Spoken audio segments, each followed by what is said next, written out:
Hello friends, എല്ലാവർക്കും good morning. അപ്പോൾ ഇഷ്ടമാത്രത്തിൻ്റെ ഇന്നത്തെ സൂപ്പർ ഹിറ്റ് വിശേഷത്തിലേക്ക് എല്ലാവർക്കും സ്വാഗതം.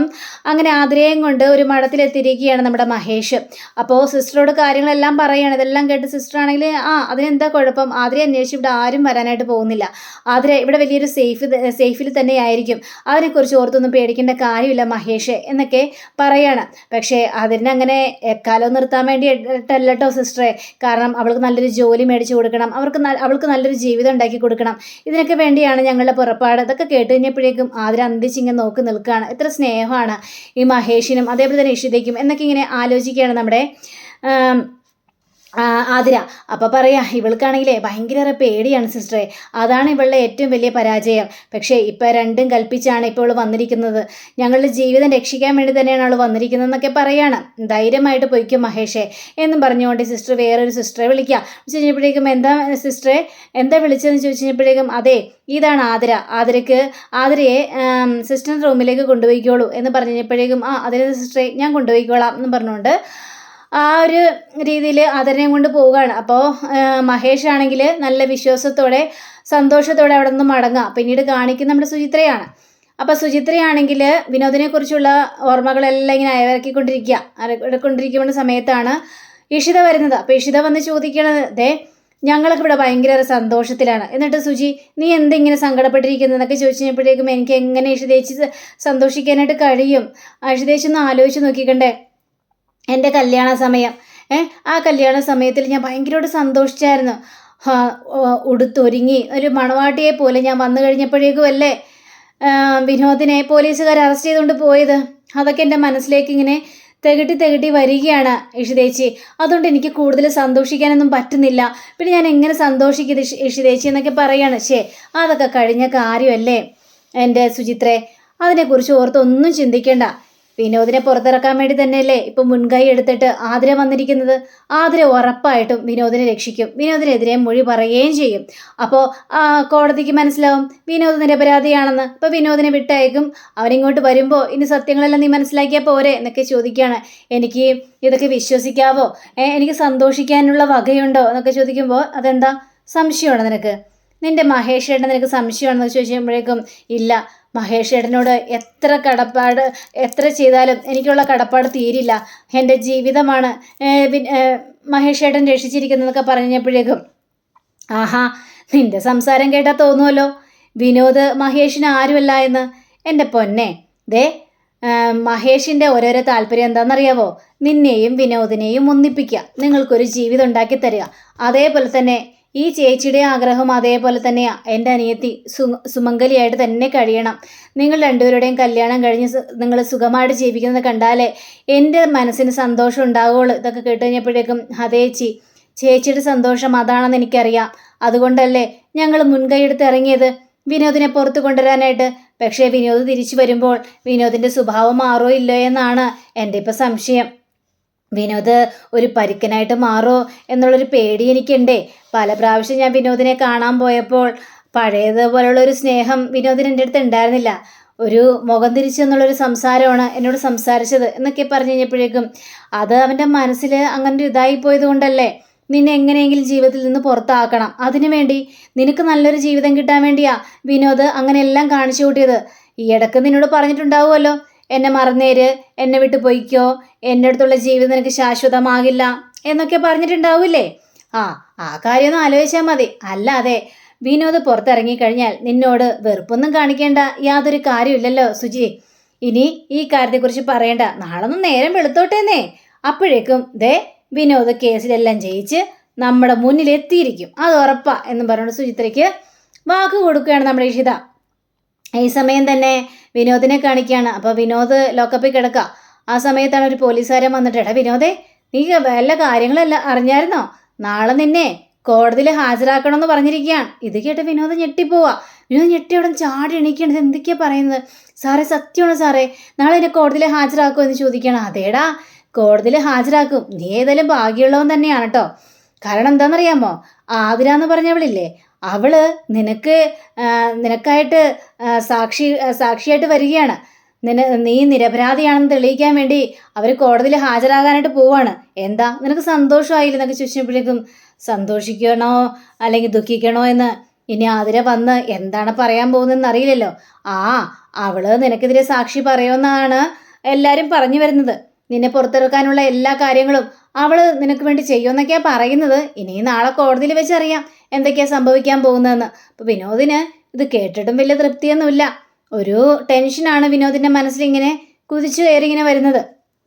അങ്ങനെ നമ്മുടെ മഹേഷും അതേപോലെ തന്നെ നിഷിതയും സ്വപ്നവല്ലിയും ഒക്കെ രാമനൊക്കെ കൂടി ഇരുന്ന് സംസാരിച്ച് കഴിഞ്ഞപ്പോഴത്തേക്കും സ്വപ്നവല്ലി പറയാണ്, എന്ത് ചെയ്യാനാണ് ആ കൊച്ചിനോട് ഇവിടെ നിൽക്കാൻ പറഞ്ഞാൽ നിൽക്കൂല്ലല്ലോ. അപ്പോൾ ഇഷിതയാണെങ്കിൽ നമ്മളെ ബെഡ്റൂമിൽ നിന്ന് സംസാരിക്കുന്ന സംസാരമൊക്കെ അതിൽ കേട്ടിട്ടുണ്ടാവും. അതുകൊണ്ട് അവൾക്ക് ഇവിടെ പിടിച്ചു നിൽക്കാനായിട്ട് സാധിച്ചിട്ടുണ്ടാവില്ല. അവളെ മനസാക്ഷിയുള്ള കൂട്ടത്തിലാണ്. അതുകൊണ്ടാണല്ലോ എല്ലാ കാര്യങ്ങളും തുറന്നു പറയാമെന്നും പറഞ്ഞുകൊണ്ട് അവൾ വന്നിരിക്കുന്നത്. അപ്പോൾ മടത്തിൽ പോയി നിന്ന് കഴിഞ്ഞാൽ ഒരു കുഴപ്പമില്ലല്ലോ.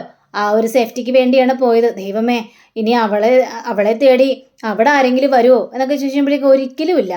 അവിടെ വരാൻ സാധ്യത കുറവാണ്. ആതിര വന്ന് മൊഴിയെല്ലാം പറഞ്ഞു കഴിഞ്ഞാൽ മാത്രമേ ഇനി വിനോദിനെ പുറത്തിറങ്ങാനായിട്ട് പറ്റുള്ളൂ. ഇനി ഇതിനെക്കുറിച്ചൊന്നും പറയണ്ട എന്നൊക്കെ മഹേഷ് പറയാം. എന്നാലും നാളെ എനിക്ക് കോടതിയിൽ പോകണം. കോടതിയിൽ പോയിട്ട് എന്താണ് കോടതി വിധിയെന്ന് നമുക്കറിയണമല്ലോ. പുറത്തിറങ്ങിയാൽ മാത്രമേ ഒരു മനസ്സമാധാനം ഉണ്ടാവുള്ളൂ എന്നൊക്കെ പറയാം.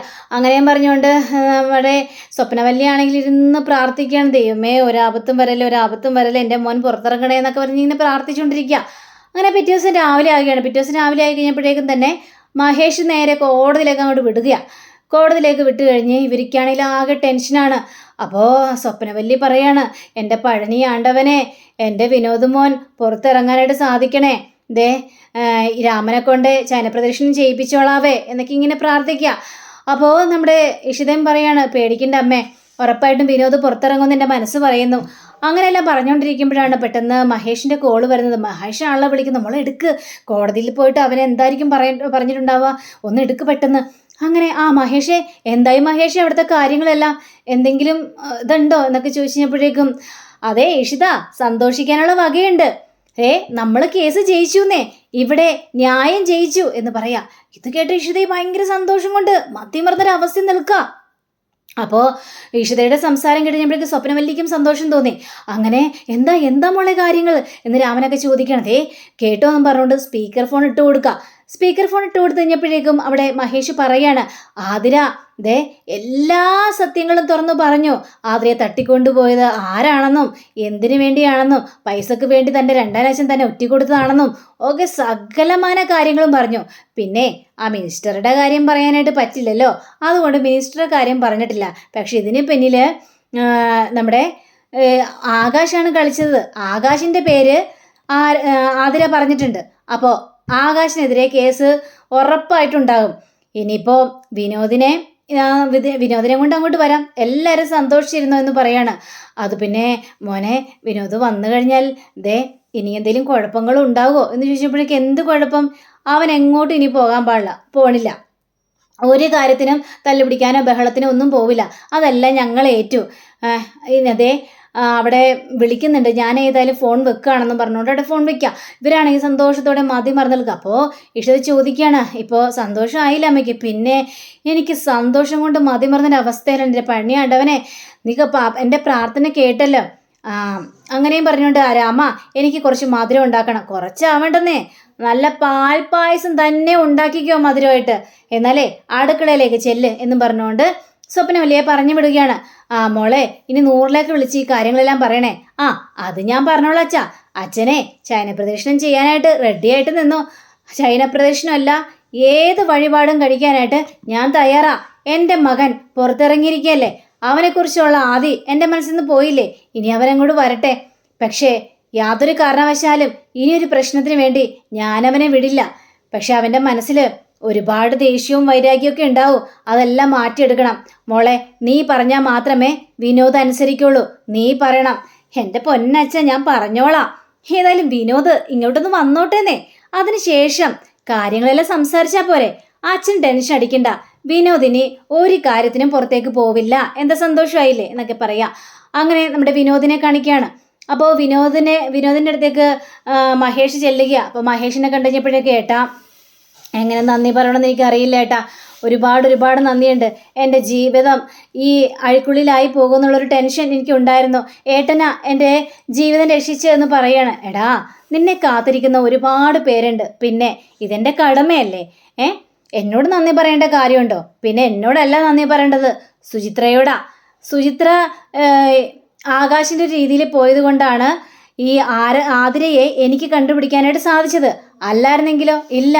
നീ ഇപ്പൊ പുറത്തിറങ്ങാനുള്ള കാരണക്കാരിയൊക്കെ സുചിത്ര തന്നെയാണ്. നീ സുചിത്രയോടാണ് നന്ദി പറയേണ്ടതെന്നൊക്കെ പറയാ. അപ്പം ഇത് കേട്ട് കഴിഞ്ഞപ്പോഴേക്കും ഈ വിനോദിന് ഭയങ്കര ഒരു സന്തോഷം തോന്നുകയാണ്. ശരി, നമുക്കിനി വീട്ടിൽ പോയിട്ട് ബാക്കിയുള്ള കാര്യങ്ങളെല്ലാം സംസാരിക്കാം എന്നും പറഞ്ഞ് ഇവർ രണ്ടുപേരും കൂടി നേരെ അങ്ങോട്ട് പോവുക. സമയം തന്നെ പാർട്ടി ഓഫീസ് കാണിക്കുകയാണ്. അവിടെ മിനിസ്റ്ററെ കാണിക്കുകയാണ്. മിനിസ്റ്ററെ കാണിയിൽ പകുതിയേറെ ആശ്വാസമായി. കാരണം മിനിസ്റ്ററുടെ പേര് പറഞ്ഞില്ലല്ലോ. എനിക്കറിയായിരുന്നു അവൻ പുറത്തിറങ്ങുമെന്ന്. പക്ഷേ ആകാശേ, നീ സൂക്ഷിക്കണം എന്ന് പറഞ്ഞപ്പോഴേക്കും എനിക്കിനിയൊന്നും സൂക്ഷിക്കാനില്ല സാറേ. എന്തു വേണം ഏത് വേണമെന്നൊക്കെ എനിക്ക് നന്നായിട്ട് തന്നെ അറിയാം. പിന്നെ ഞാൻ സാറയെ ഒറ്റിക്കൊടുക്കില്ല. ആ കാര്യത്തെക്കുറിച്ച് ഓർത്തൊന്നും പേടിക്കണ്ട. ഈ ആകാശ് മേനോൻ ജീവിക്കുന്നുണ്ടെങ്കിൽ അത് രാജാവായിട്ട് തന്നെ വേണം ജീവിക്കാനായിട്ട്. അല്ലാതെ അഴിക്കുള്ളി പോയി കിടക്കാനൊന്നും ഈ ആകാശ് മേനോനെ കൊണ്ടാവില്ല. അങ്ങനെ എന്തെങ്കിലും സംഭവിച്ചു കഴിഞ്ഞാൽ എൻ്റെ തലയ്ക്ക് നേരെ ഒരു വെടി, അതോടെ ഈ ആകാശ് മേനോൻ തീരണം. പക്ഷെ എന്നാലും സാറിനെ ജയിലാക്കിയിട്ട് എനിക്കൊരു നേട്ടം നേടണ്ട സാറേ എന്നൊക്കെ ഇങ്ങനെ പറയാം. ഇതിടിഞ്ഞപ്പോഴേക്കും ആകാശേ, എൻ്റെ എല്ലാ സഹായവും നിനക്കുണ്ടാകും. നീ ആ കാര്യത്തെക്കുറിച്ച് ഓർത്തൊന്നും പേടിക്കണ്ട എന്നും പറയാം. അപ്പം അങ്ങനെയും കാണിച്ചുകൊണ്ടാണ് നമ്മുടെ ഇന്നത്തെ റിവ്യൂ അവസാനിച്ചിരിക്കുന്നത്. അടുത്ത റിവ്യൂവിനെ കാത്തിരിക്കുക, സബ്സ്ക്രൈബ് ചെയ്യുക. എല്ലാവർക്കും നല്ലൊരു ദിനം ആശംസിക്കുന്നു. നമസ്കാരം. Thank you. See again. By.